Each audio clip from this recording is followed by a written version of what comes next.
제4장.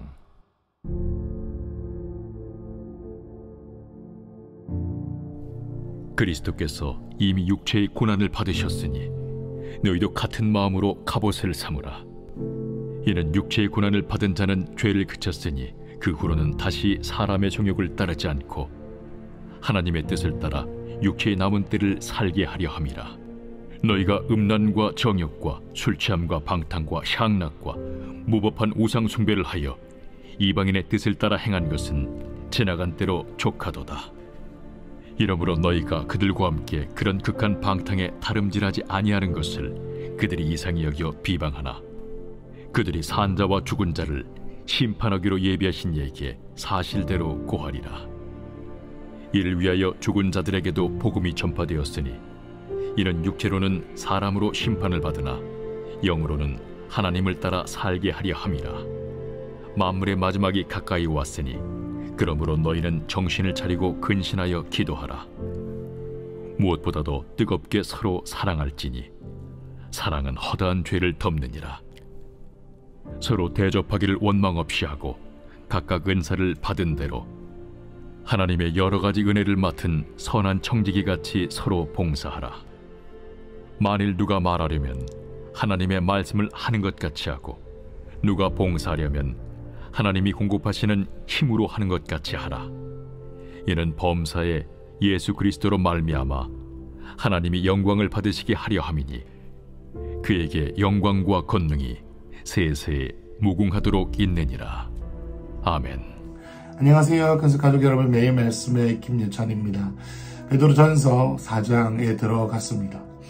여러분, 베드로전서를 우리가 볼 때에 꼭 기억해야 되는 것은 베드로전서의 수신자, 읽는 이가 고난을 통과하는 신앙생활로 인해 삶의 어려움을 겪는 신앙생활 중에 하나님을 믿는 것으로 인하여 자기의 죄 때문일 수도 있지만 하나님을 믿는다는 이유 하나만으로 사업이 어려워지고 사람들로부터 무시를 당하고 친구들로부터 핍박을 받는 그러한 사람들에게 쓰여진 편지입니다. 왜 위로의 서신서, 희망의 서신서일까요? 고난을 당하는 자들이 들으면 너무나도 좋아할 말들이기 때문입니다. 여러분, 왜 우리에게 이 말이 서신서가 위로의 서신서고 소망의 서신서, 고난을 당하는 자들에게 소망이 되냐 하면, 여러분, 제가 최근에 그리고 또 지금도 어려움, 제 마음 깊은 곳에 있는 큰 고난을 겪은 적이 제가 있었습니다. 그런데 그때 많은 사람들이 기도해 주셨습니다. 물론 저를 불쌍히 여겨주시는 분이 계셨어요. 뭐랄까, 나는 고난을 별로 안 겪었는데 나의 상황을 보니 딱하다. 그래서 조금 동정을 베풀어 주시는 건 아니지만 오셔서 뭐랄까요, 손잡아 주시면서 힘내고 위로하고 기도할게 이런 부분들도 너무나도 감사했고 위로가 되었습니다만은, 저의 마음 깊은 곳 가운데에서 가장 큰 위로를 주셨던 분은 함께 울고 함께 웃어주는 분과 동시에 그분들이 저에게 진리를 선포해 주시는 것이었습니다. 어떤 진리였을까요? 그래, 하나님께서 좋은 아들을 주실 거야, 좋은 자녀를 주실 거야, 좋은 일을 주실 거야 라고 하는 그런 희망적인 위로뿐만 아니라 제 마음을 깊이 울린 것은 뭐랄까요, 울어도 돼, 하나님 앞에서 울어도 돼, 아니면 예수님의 고난을 함께 겪어보자, 이것은 사단이 준 게 아니야 라고 하는 진리를 선포해주는 그런 말들이 저에게 큰 위로가 되었습니다. 여러분, 베드로도 우리에게 오늘 이러한 말들을 하고 있다고 믿어요. 힘들지, 내가 함께 할게, 이런 부분, 이런 어떤 이빨렸다라고 하는 것은 너무 과한 표현일 수 있겠지만, 그런 표현이나 말보다도 진리를 선포해주고, 내가 어떤 시간을 통과하고 있고 지금 내가 영적으로 붙잡아야 되는 것이 무엇인지 정신 차리게 만들어주는 그러한 말들을 베드로가 하고 있다는 것이죠. 그런데 정죄하는 자의 자리에서가 아니라 영적 아비로서, 먼저 산전수전 다 겪은 영적 아버지로서 그와 함께 믿음 생활을 하고 있는 자들에게 한쪽에서는 눈물을 머금고 그들이 통과하고 있는 시간들을 가슴 아파하지만, 다른 한편에서는 슬픔에 머물러서는 이것을 해결할 수 없기 때문에 이 말을 하는 것입니다. 서론이 길었지만 이 마음, 이 어떤 갈망이 있어야지만 이 깨달아야지 베드로 전서를 읽는 베드로의 마음을 이해할 수 있다라는 것을 우리는 꼭 기억해야 합니다. 1절입니다. 그런 의미에서 또 말해요. 1절을 보시죠. 그리스도께서 이미 육체의 고난을 받으셨으니 너희도 같은 마음으로 갑옷을 입으라. 이는 육체의 고난을 받는 자는 죄를 그쳤다. 뭐라고 말합니까? 얘들아, 고난을 통해서 너희는 내가 위로해 줄게. 거기서 끝나지 않아요. 예수 그리스도의 마음의 갑옷을 입어라. 고난이 올 때 우울해지고 무기력해지고 죄짓고 싶고 내 마음대로 살아버리고 싶고 포기하고 싶은 마음이 나를 두드릴 때에 뭐 어떻게 해요? 그리스도의 마음의 갑옷. 마음의 갑옷이 뭐겠습니까? 무릇 생명의 근원이 어디서 나옵니까? 마음에서 나오는 거예요. 우리가 주님을 향한 사랑도, 죄도, 비판도, 판단도, 불평도, 또 다른 사람들을 향한 사랑의 마음도 모두 다 우리 마음에서부터 시작하는 것이죠. 그러니 가장 더러운 곳이 나오는 것도 우리 마음이요, 가장 깨끗하고 순결하고 고결한 곳이 나오는 것도 우리의 마음입니다. 그렇기 때문에 베드로가 말하는 겁니다. 얘들아, 고난을 겪을 때 너희 마음 지키기를 무엇보다 해라. 그런데 어떻게 마음을 지킵니까? 고난을 이미 통과하신, 죽기까지 복종하신 예수님의 마음을 품기로 결정해라. 왜냐하면 예수님의 마음을 품지 않고 내 육신의 마음을 품게 되면 죄를 짓기 때문이에요. 그 얘기가 2절이죠. 그 후로 다시는 사람의 정욕을 따르지 않고 하나님의 뜻을 따라 육체의 남은 때를 살게 해라. 고난을 우리에게 주님께서 주셨을 때에 우리가 죄를 이기기 위해서 고난을 주신 것은 아닙니다. 하나님은 우리에게 항상 선하신 하나님이시기 때문이죠. 그렇지만 인생을 살다가 내가 이유를 모르는 고난이 우리의 삶 가운데 일어날 때에 우리가 꼭 기억해야 되는 것은 무엇입니까? 죄를 끊는 것입니다. 고난이야말로 우리의 삶에 있는 죄를 끊을 수 있는 절호의 찬스입니다. 고난이 생기면요, 절박해집니다. 하나님을 구할 수 있게 됩니다. 정욕이 완전히 끊어지고 하나님 아니면 내 삶에 소망이 없으니 주님을 간절히 찾게 돼요. 그러니까 고난은 우리의 삶에 죄를 끊을 수 있는 기회, 예수 그리스도를 닮을 수 있는 기회인 것이죠. 여러분, 여러분의 삶의 고난의 자리 가운데 예수 그리스도의 십자가가 겹쳐 보일 때가 있으셨습니까? 여러분의 삶에 어떤 종류의 고난이 있었을 때, 이 마음을 하나님의 아버지가 겪으셨을까? 예수님이 십자가에 지실 때 내 마음도 이와 같았을까? 라고 하면서 예수님의 마음을 내 마음 가운데 오게 하며, 주님 그렇게 하겠습니다. 내가 이렇게 반응하며 이 땅에서의 내게 주신 남겨진 고난을 기회로 삼고 나아가겠습니다. 라고 하는 것이죠. 그러면서 뭐라고 말합니까? 3절부터 너희가 음란과 정욕과 술 취함과 방탕과 향락과 무법한 우상숭배를 해서 이방인의 뜻을 따른 것은 지나간 때로 족하다. 지나간 때로 이제 다 족하다라는 거예요. 할 만큼 했다. 너희는 이제 죄 지을 만큼 지었고 우상숭배할 만큼 했으니 너희의 삶에 지금 예수 그리스도를 믿는 믿음으로 인하여 고난을 받고 있느냐? 그렇다면 이제 죄를 끊어버려라 라는 것입니다. 모양이라도 끊어버려라 라는 것입니다. 4절에 이러므로 너희가 그들과 함께, 그들이 누굽니까? 세상이죠. 세상과 함께 그런 극한 방탕에 다름질한 아니한 것을 그들이 이상히 여겨 비방하나. 무슨 말입니까? 너희의 세상 친구들이 너희와 함께 불평하고 너희와 함께 술 마시고 너희와 함께 세상의 향락을 즐기던 것을 너희가 이제 하지 않으니 사람들이 너를 비방한다. 그런데 두려워하지 마라. 5절에 그들이 산자와 죽은 자를 심판하기로 예비하시니 누굽니까? 하나님 예수 그리스도에게 그들의 삶의 열매대로 구할 것이다. 이 땅에서 우리가 행한 행위대로 그들이 구할 것이다. 누구에게요? 예수님께 그가 이 땅에 살면서 저질렀던 모든 짓들을 모두 꼭 까발리게 될 것이다. 심판받게 될 것이다. 그러니 고난은 우리에게 기회다.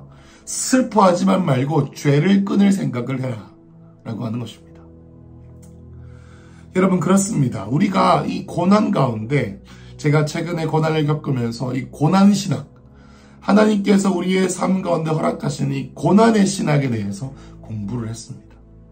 여러분, 그런데요, 성경에 나와 있는 수많은 고난들이 어떤 의미 중에 하나, 수많은 의미가 있겠지만 그 중에 하나는 무엇이냐면 고난을 통해서 나아지거나 나빠져요. 절대 중간도 못 갑니다. 이게 왜냐하면 우리의 삶 가운데 C.S. 루이스라는 사람이 이렇게 말했어요. 하나님께서는 기쁨을 통해 속삭이시고 고난을 통해 외치신다. 하나님께서 우리의 삶 가운데 고난을 허락하심으로 주님의 음성으로 외치시는 거예요. 어떤 의미로 외치시는지는 저와 여러분이 그 상황 가운데 있어야 알겠지만 문제는 무엇이냐면 중간을 못 가는 겁니다. 고난이 오면은 완전히 실족해버려가지고 죄와 무기력과 자기 연민 가운데 자기를 던져버려서 하나님을 나몰라라며 형식적인 신앙생활로 아예 들어박히게 되거나 주님을 떠나거나, 반대로는 돌파하며 하나님을 극단적으로 추구하는 마음들이 그들 가운데 생기게 되면서 어떻게 해요? 그 시간들을 이겨내고 통과할 수 있는 지혜를 주님께서 주신다라는 것입니다. 그 중에 하나가 무엇입니까? 죄를 끊는 것입니다. 그 죄를 끊는다는 것이 무엇입니까? 죄를 짓지 않아야지가 아닙니다. 그 열쇠는 그리스도를 내 마음속에 모시고, 어제 본문처럼 그리스도를 내 마음 가운데 거룩하게 여김으로, 성스럽게 여김으로, 내 마음의 보좌에 하나님을, 예수님을 앉혀드림으로 주님을 예배하며 통과해야 한다라는 것이죠. 사랑하는 큰스가족 여러분, 고난의 때에 계십니까? 우리가 절대 하지 않아야 되는 것은 자기 연민과 우울감에 빠져 죄 가운데 우리 자신을 내던져 버리는 것입니다. 고난 가운데 계십니까? 어려움 가운데 계십니까? 우리가 익숙했던 세상 방탕함, 세상의 모든 가치들과 연결되었던 관계들을 모두 다 끊어버리시기를 축복합니다. 그러면서 6절에 뭐라고 나옵니까? 죽은 자들에게도 복음이 전파되었으니 이는 육체로는 사람이 심판받아 영으로 하늘 따라 살게 하는, 무슨 말입니까? 이 땅에서 육신으로는 우리가 죽음이라고 하는 그걸 통과하기 때문에 아무것도 없는 것처럼 보이지만 우리 죽은 자들이 복음을 듣고 죽었다면 우리의 영이 천국에 갈 수 있다. 이 땅에서 육이 후패하여져도 우리가 이 땅에서 죄를 짓지 아니하고 고난을 의연히 통과할 수 있다는 것이죠. 그리고 7절부터 계속적으로 나열하면서 베드로가 우리가 이 땅에서의 삶을 어떻게 살아야 될지에 대해서 얘기합니다. 7절입니다. 만물의 마지막이 가까이 왔으니 그러므로 너희는 정신을 차리고 근신하여 기도하라. 만물의 마지막이 가까이 왔다. 너희가 힘든 것도 잘 알겠다. 너희가 예수 그리스도를 믿는 것을 통해서 핍박받고 고난을 받는 것도 알겠다. 이해한다. 어려운 거 안다. 그 마음 내가 잘 알고 있다. 그런데 기억하라. 끝이 오고 있다. 재림의 때가 오고 있다. 정신을 차려야 한다. 우리의 삶의 무게 가운데 파묻혀버려가지고 내 자신을 나는 불쌍해, 나는 소망이 없어, 나는 이제 뭐 먹고 살지, 나는 어떻게 하지라고 하는 두려움과 세상 불순종의 아들들 가운데 역사하는 영에게 나의 마음을 빼앗기지 말고 정신을 제발 차려라는 것입니다. 왜요? 주님 오실 때가 가까이 오니 고난에 내 마음을 드릴 시간이 없다라는 겁니다. 기도해라라는 것이죠. 왜요? 기도하고 성령님과 동행하지 않고 성령님과 교통하게 하고 내 마음을 내 혼적인 육의 마음 생각 가운데 자꾸 던지게 하는 그러한 내 마음 속의 것들이 끊어지지 않는 이 상황 속에서 나를 돌파하실 수 있는 분은 오직 기도 가운데 역사하시는 성령 하나님과 말씀 가운데 역사하시는 성령 하나님이시기 때문입니다. 그렇습니다. 사랑하는 근숙가족 여러분이 우리 고난의 때로 우리의 삶이 흔들리면 흔들릴수록 흔들리지 않는 나라인 하나님의 나라와 그의 일을 구하는데 집중해야 합니다. 가정과 사업을 내려놓고 교회 사역해라, 그런 것이 아닙니다. 먼저 내 마음의 하나님의 나라, 우리 가정의 하나님의 나라, 그리고 내 사명으로서의 하나님의 나라의 가치와 우선순위를 정해야 된다는 뜻입니다. 정신을 차려야 합니다. 그래, 정신을 차리려면 어떻게 해야 됩니까? 내 생각으로 되지 않습니다. 말씀과 기도 가운데 내 생명을 드리고 내 세상 가운데 자꾸 생각이 흩어져가는 내 마음을 붙잡아가지고 말씀과 기도 가운데 묶어야 된다는 것이죠. 그리고 8절에 무엇보다 뜨겁게 사랑해라 라고 말합니다. 사랑해야 합니다. 사랑한다라는 것. 그리고 9절에 보면 서로 대접하기를 원망 없이 하라고 했습니다. 서로 사랑해라. 사랑해야 되는데 그 사랑은 그냥 있는 것이 아니라요. 어떻게 하는 것입니까? 실제적으로 표현하는 것입니다. 대접한다는 것은 나그네를 자기 집에 먹여주는 것 같은 실제적인 종류의 섬김을 의지합니다. 사랑하고 축복합니다 라고 하는 한마디의 말이 아니라 실제적으로 믿음이 흔들리는 자들에게 찾아가고 실제로 하나님의 복음의 전파 사역을 감당하는 자들을 섬기고 또 실제적으로 주의 공동체 가운데 도움이 필요하고 헐벗고 고아와 가부들의 삶 가운데 자발적으로 찾아가는 그러한 실제적인 액션을 의미합니다. 여러분 오늘 무엇을 말합니까? 여러분 근데 보십시오. 베드로가 마무리하고 보겠습니다. 10절 보면은 각각 은사를 받는데 하나님이 여러가지 은혜를 받되 선한 청지기 같이 봉사해라. 내게 주신 은사를 가지고 먼저 그의 나라와 그의 의를 구하고 하나님의 공동체 가운데 우리 공동체 가운데 임할 하나님의 나라가 무엇인지 생각하고 그것에 집중해라 라는 것이고요. 또 11절에 보면 그것을 구체적으로 설명합니다. 누가 말하려면은 하나님의 말씀을 하는 것 같이 하고 봉사하려면 공급하신 힘으로 하고 결국에 뭡니까? 섬기라는 것입니다. 그래서 너희의 섬김과 너희의 사랑으로 대접하는 것으로 하나님의 영광 돌리라는 것입니다. 자, 결론을 맺어보죠. 이런 말씀을 준비하면서 주님께서 저에게 주신 감동은 이것입니다. 여러분 베드로 전서의 수신자가 누구라고 했습니까? 고난을 겪는 사람들입니다. 고난을 겪는 사람들이라면 마땅히 어떻게 합니까? 쭈구리처럼 있어야 됩니다. 슬퍼해야 됩니다. 고통스러워야 됩니다. 어려워야 합니다. 물론 그렇습니다. 여러분 저도요 매일 밤마다 제 아내와 함께 눈물을 흘리며 저의 삶 가운데 허락하신 하나님의 고난을 통과하는데 쉽지 않습니다. 제 마음속에 고난으로 생긴 이 구멍이 점점 커져갑니다. 다른 사람들은 제가 목사이기 때문에 제가 괜찮을 줄 알지만 저 사실은 괜찮지 않습니다. 어렵습니다. 공황장애 같은 일들이 제 가운데 일어나고 숨 쉬는 게 어려울 때도 있습니다. 여러분 제가 이 말씀을 드리는 것은요. 제가 힘든 거 티내려고 저 동정받으려고 이런 얘기하는 거 아닙니다. 힘들다는 것이죠. 괜찮지 않다라는 거예요. 어렵다는 거예요. 하다가 보면 제 처지와 저의 형편과 고난을 통해서 제 삶 가운데 일어나는 현실을 돌아보면요. 숨이 턱 막히고요. 앞이 노랗고요. 모든 걸 포기하고 싶은 마음이 하루도 몇 번씩 올라오게 됩니다. 여러분 그런데 베드로는 뭐라고 말합니까? 그래 힘들지 일로 와 라고 하지 않아요. 정신을 차리라고 합니다. 죄 짓지 말라고 합니다. 너의 마음에 갑옷을 입으라고 합니다. 사랑하라고 말합니다. 사랑을 받아야 되는 사랑하라고 말합니다. 그리고 섬기라고 말합니다. 저는 이 말씀을 읽으면서 어떤 단어가 생각나냐면요. 자기 자신에게만 집중하지 마라 라는 것이죠. 내 자신에게만 집중하지 마라라는 것입니다. 내 자신의 형편에만 사로잡혀서 자기 연민과 울과 고통과 동굴 안에 들어가가지고 그렇게 사로잡히지 마라라는 겁니다. 그러면 그럴수록 물론 아버지 하나님을 의지하며 하나님의 선하심을 바라보며 하나님을 예배하며 주의 아름다움을 바라보며 엉망해야 될 부분이 있지만 그 가운데 내가 침륜에 빠지지 말고 그러면 그럴수록 달려가라라고 하는 것입니다.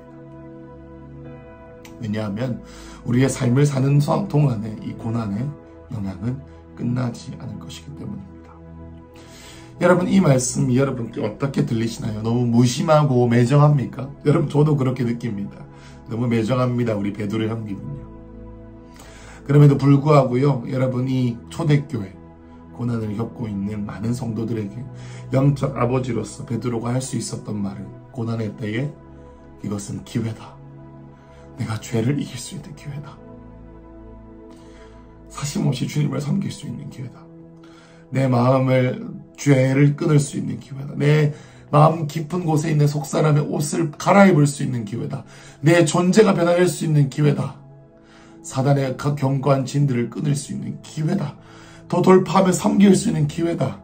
내 뜻대로 살지 않고 자기 연민하면서 이기적인 내 어떤 바운더리 안에서 거둬나서 나와 같은 어려움을 겪고 있는 사람들을 돌아볼 수 있는 기회다. 내 중심적으로 살지 아니하고 고아와 가부와 어려움을 겪고 있는 영적 가족들을 돌아볼 수 있는 기회다. 기회다. 기회다라고 말씀하시는 겁니다. 그래서 여러분 이번 2022년 경제와 정치와 모두 영역 가운데 여러분 모든 흔들릴 수 있는 것들이 흔들리는 것에 클라이막스를 향해 가고 있습니다. 클라이막스의 흔들림으로 가고 있습니다. 여러분 이 흔들림, 이 고난 가운데 우리의 할 반응 디모데에게 바울이 했던 것처럼 확신한 일에 거하며 꿋꿋하게, 절연하게, 의연하게 이 길을 걸어가시길 축복합니다. 흔들리지 마십시오. 정신을 차리고 깨어 기도하십시오. 예수 그리스도의 마음으로 갑옷을 입으십시오. 사랑하십시오. 섬기십시오. 돌파하십시오. 먼저 그의 나라와 그의 의를 구하십시오. 오늘 매일 말씀 마치겠습니다. 수고하셨습니다.